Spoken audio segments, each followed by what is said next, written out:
বলা হয় যে সদ্গুরু ইচ্ছা করলে এক জন্মেই তার শিষ্যকে কৈবল্য মুক্তির অধিকারী করতে পারেন। তাহলে প্রশ্ন হলো, সদ্গুরুর শিষ্য হওয়ার পরও দ্বিতীয় জন্ম কেন হয়?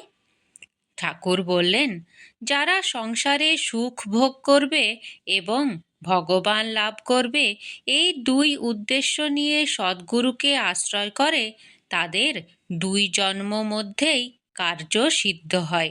প্রথম জন্মে সাংসারিক সুখ লালসা হেতু তারা গুরুকৃপায় নিজ নিজ অবস্থানুযায়ী সাংসারিক সুখ ভোগ করে, কিন্তু সেই সঙ্গে মূল লক্ষ্য মুক্তি লাভ। এ কথা মনে রেখে অল্প স্বল্প সাধন ভজনও করে।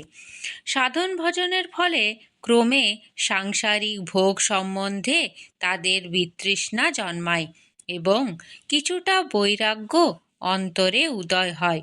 এই সময়ে তারা দেহত্যাগ করে। পরজন্মে তারা প্রথম জন্মের সাধন ফল লাভ করে অনায়াসে ত্রিতাপ মুক্ত হয়ে শ্রী গুরুর চরণে কুসুম রূপে বিরাজিত হয়। এ সবই কিন্তু সদ্গুরুর অহেতুকী কৃপায় সম্পন্ন হয়।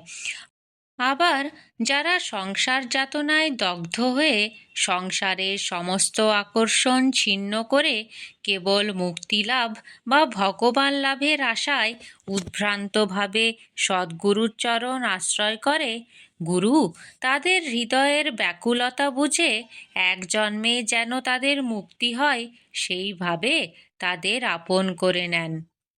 জয় গুরু।